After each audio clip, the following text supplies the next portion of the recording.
Every second, 1.8 people die, while 4.2 are born in the same second. The Gambino family's hit squad eliminated more than 200 victims in a few days. This guy was calling the shots, and those shots ended in murder. How he himself avoided being murdered is an astonishing mystery to me. The ability to influence people lies in one elusive power: the ability to influence the behaviors, attitudes, opinions, and their choices. Carlo Gambino understood this concept well, and he used it as his weapon to rule the Gambino family. Despite his a jolly elderly man look, for half a century, he led the most powerful, dangerous, and bloodthirsty organized crime family the United States has ever seen. The Gambinos did it all. Yes, I mean racketeering, gambling, loan sharking, extortion, money laundering, prostitution, fraud, hijacking, and fencing. They remained anonymous to the public due to their code of ethics. Omerta, the code of silence, was supreme. A legal business was thriving while the police were helpless, and this lasted for whole generations. Each mob boss passing the crown to another, until a strange twist in the story led to the end of the Gambinos as we know them. In 20th century in Sicily, a beautiful Italian island south of the mainland, was the home of the Italian Mafia, also known as honored society. But don't let them fool you, they weren't honorable in any way. Mostly, they used violence to control the law and the citizens. By 1900, they'd gotten so powerful that the police had nothing to say about their methods. On August 24, 1902, Carlo Gambino was born. His family really didn't offer him a chance at a different lifestyle. They already had strong ties to the Mafia, and the neighborhood he grew up in was off-limits to the police. It was completely dominated by organized crime. This is the model Carlo grew up with. He wanted to be just like his father and older relatives. After all, he saw the violence, but he also saw the power, money, and status that his whole family had, and he said, "How can you get to be one of these guys?" But soon, Carlo's family wasn't a role model enough. He started craving Don Vito Cassio Ferro's power. Don Vito was the head of the Sicilian Mafia at the time. He was ruthless, power-hungry, and of course, he was smart. Don Vito was the first to offer local businesses mafia protection for a fee.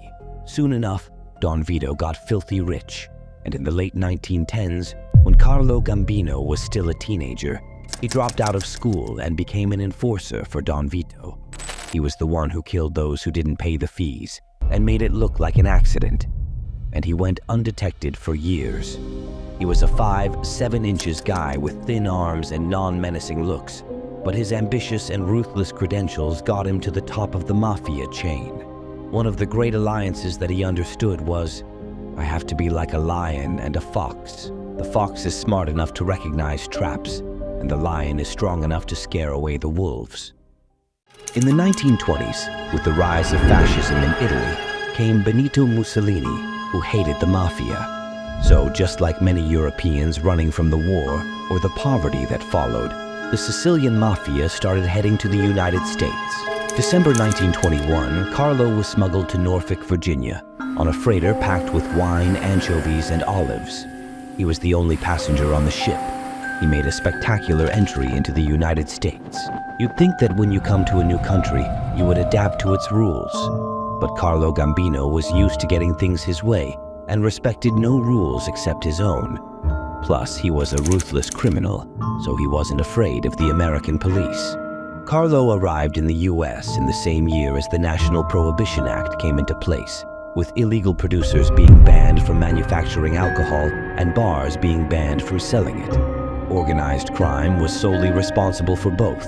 Al Capone alone made around $100 million each year from bootlegging. And Carlo's cousins, the Castellanos, were among the most prolific bootleggers in New York at the time. The Catalano family had a small trucking business, so it became a rum runner. And Gambino was both a driver and sometimes served as a shotgun, because different bootleggers used to hijack each other's trucks. It was mafia dog-eat-dog, only in a different country. This is how Carlo met Joe the Boss Masseria, one of the biggest bootleggers and racketeers around. So Carlo began thinking of ways to end this self-destructive war. It was bad for business. He supported his friend, Lucky Luciano, in a secret plan to take over Joe the boss's business. But Carlo stayed in Lucky's shadow, never attracting the attention of the cops or mafia bosses. As far as everyone was concerned, he was a small fish, but he really wasn't. Carlo's motivation became the motivation of faculty everybody in those days. Get as rich as you can, as fast as you can, and don't worry about all the old rules and the codes of the Sicilian Mafia. On April 15, 1931, Lucky invited Joe the boss to lunch at a fancy restaurant in Coney Island. Lucky excused himself from the table, and 4 gunmen stepped in, taking Joey's life and letting everyone know the leadership had changed. Lucky and Carlo now took over the business and joined forces with Salvatore Maranzano, the rival gang boss. This way, they would end the turf fights and get rich together. Maranzano was very happy to have these really smart, bright young thugs working for him. But Maranzano didn't realize that those bright young thugs would plot his murder so they could take over everything. And that's what they did. Lucky and Carlo had Maranzano murdered in his office. Lucky was now in charge, and Carlo was his right-hand man. It seemed like Carlo Gambino was on top of the world. But Carlo wasn't going to work for someone for too long. He only used Vincent to learn the ropes of every mafia activity: racketeering, loan sharking, cargo theft, and handling numbers. He was a good earner for the mob and, therefore, entitled to respect. The bottom line in any mafia endeavor, whatever it is how much money do you make? How many people you have influenced to follow all your rules without hesitation? At the age of 29, Carlo became a capo, which means captain. This meant that he had his own crew and was his own boss. Now he got to choose a right-hand man, and he chose his own cousin, Paul Castellano. Normally, in the mafia world, you can only trust your blood relatives. Everyone is plotting against everyone, and your most dangerous enemies are usually inside your own gang, as everyone lusts for more power and money. He only really trusted the people who had been with him all his life, and he built up this little wall where nobody could get in who wasn't a blood relative. But in the Gambino's case, family would prove to be their downfall. Watch out for this. Carlo taught Paul to protect him while he climbed up the ladder. He knew that the higher he was, the more vulnerable he became. That year, he also married Catherine. She was Paul's sister. That's right, Carlo married his cousin. This is how desperately Carlo wanted to remain within the confines of his family. You're not supposed to do that. But the mafiosi were extremely powerful in the mafia. He multiplied his power, and that's what he was after. What's worse, the two had 3 children together. Catholic or not, you're not supposed to have kids with your relatives. In 1933, Prohibition came to a halt. The Italian mafia was less so. Their bootlegging business was now a dead end. But Carlo saw another opportunity. He would sell illegal booze in stores and bars. Since he didn't pay any production or transportation taxes, he could sell it at a lower price. So a lot of people were interested. Within a few years, Carlo got even richer. In 1937, he attracted the attention of law enforcement. He was running a 1 million-gallon illegal in Philadelphia and was making millions himself. So he was convicted of tax evasion. Still, Carlo pulled his strings and bribed the cops, only receiving a suspended sentence. In 1951, something unexpected happened. Vincent Mangano, the Brooklyn boss, vanished. This only meant one thing. He had been killed on the orders of Albert Anastasia. Anastasia was a ruthless underboss, and this was his cue. He became the mafia boss and was nicknamed the Lord High Executioner. In 1956, Carlo Gambino became Anastasia's underboss. Remember how Carlo killed and surpassed most of his bosses? On October 25, 1957, Anastasia went for his usual shave but never left the barber shop. Aged 55, Carlo Gambino was finally the New York mob boss. Now, the New York Mafia was called the Gambino Family. Carlo quickly expanded his empire. The Gambinos controlled gambling, construction, bet rigging, loan sharking, and securities fraud on Wall Street. Carlo was so smart, he married his son Tommy to the daughter of Thomas Lucchese. The Lucchese family was into another type of racketeering. The case started doing tremendous business together, which earned him a percentage on every racket they made, because Carlo Gambino's son had married his daughter. The biggest extortion was in the clothing business. 70% of U.S. garments entered the country through JFK, and the Gambinos now had control over garments as well as the trucks transporting them. You'd think that by now the police would have arrested Carlo. Well, they knew they had to, but they just couldn't get enough evidence to arrest him.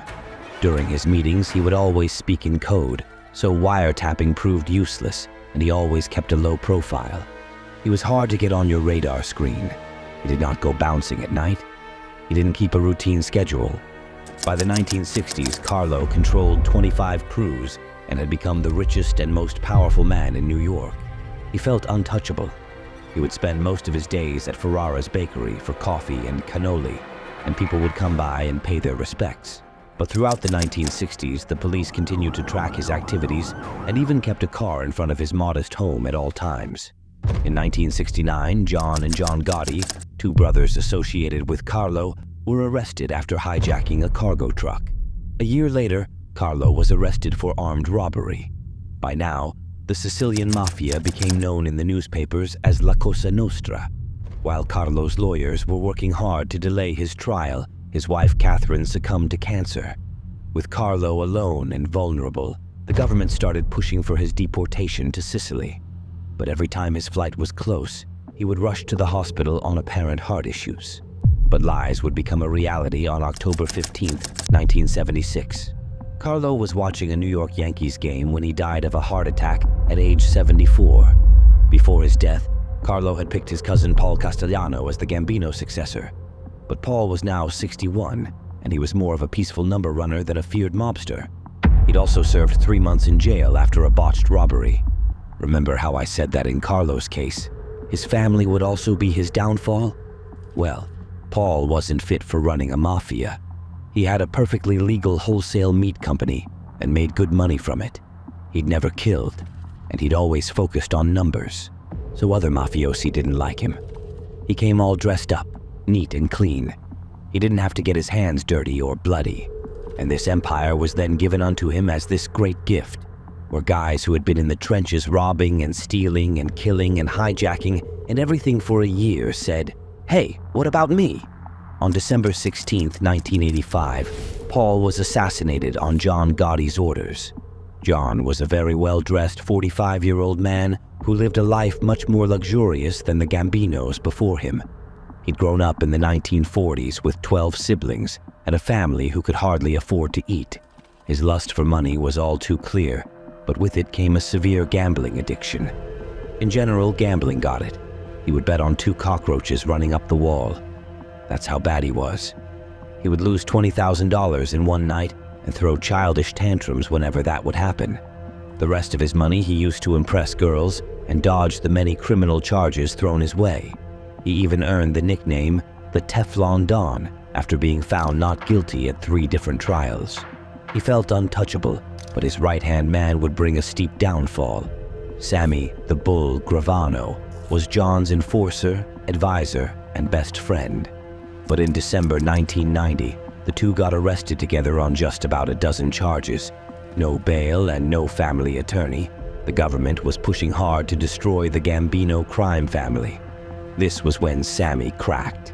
During John's trial, he took the stand and confessed to 19 hits ordered by John. In return, Sammy got 5 years in prison, and John got a life sentence. John Gotti died in 2002. In 2000, Sammy was sentenced to another 20 years for his narcotics ring.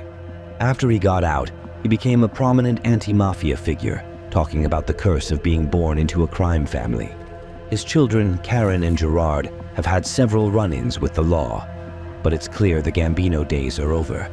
The notorious New York Italian Mafia, or La Cosa Nostra, has slowly withered following Carlo Gambino's fast and ruthless ascension. Although illegal, immoral, and terribly violent, the Gambinos made history and inspired many mafia movies and shows.